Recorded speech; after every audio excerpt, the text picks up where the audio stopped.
सुबह का वक्त है। गलियां सब्ज और सफेद झंडियों से सजी हुई, हल्की हवा में झंडियां लहरा रही हैं। बच्चे बाहर खेल रहे हैं। Wow!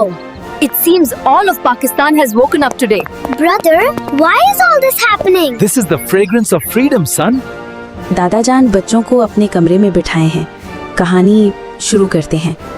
1947 के वक्त के लोग हिजरत कर रहे हैं। ट्रेनें भरी हुई हैं, लोग चलते हुए कुरान पकड़े हैं। दादा जान कहते ये हैं, सब्ज झंडा सिर्फ कपड़ा नहीं, इसके पीछे कुर्बानियों का समंदर है। दादा जान, क्या ये आसान था? मोहल्ले में रंगीन मंजर, बच्चे झंडियां लगा रहे हैं, कहीं ढोल बज रहा है। सब्ज और सफेद रंग का शानदार माहौल। अली सीढ़ी पर खड़ा झंडी लगा रहा है। माहा बच्चों में झंडियां बांट रही है।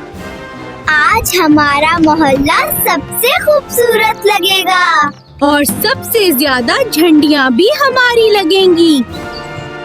बच्चे हाथों में झंडियां पकड़े खुशी से पाकिस्तान जिंदाबाद के नारे लगाते हैं। मोहल्ले में बच्चे कतार में खड़े हैं। अली सबके दरमियान खड़ा है। वो जोश से सवाल करता है और सब बच्चे एक साथ बुलंद आवाज में जवाब देते हैं। पाकिस्तान का मतलब क्या? ला इलाहा इल्लल्लाह। स्कूल की तकरीब। सब बच्चे कतार में खड़े हैं। परचम कुशाई हो रही है। परचम आहिस्ता आहिस्ता ऊपर जाता है और सब बच्चे कौमी तराना पढ़ते हैं। पाक सरजमीन शादबाद, किश्वर हुसैन शादबाद। स्कूल में तकरीब होती है और सब बच्चे मिलकर मिली नगमा पढ़ते हैं। दिल दिल पाकिस्तान, जान जान पाकिस्तान, दिल दिल पाकिस्तान, जान जहान पाकिस्तान। परचम लहराता है। अली जो संजीदा और पुरअज़म नजर आता है कहता हम है, दिन भर नारे लगाते हैं, लेकिन क्या हमने कभी सोचा कि हम इस मुल्क के लिए क्या कर रहे हैं?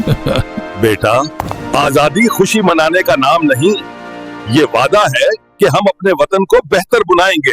रात का मंजर आसमान आतिशबाजी से रोशन है। अली और माहा सब्ज झंडे को सीने से लगाए आसमान की तरफ देख रही हैं। हम वादा करते हैं कि पाकिस्तान को साफ रखेंगे, उससे मोहब्बत करेंगे और उसके लिए मेहनत करेंगे। ये वतन हमारा है, हम हैं पासबान इसके। इस मुल्क की हिफाजत करना हमारी जिम्मेदारी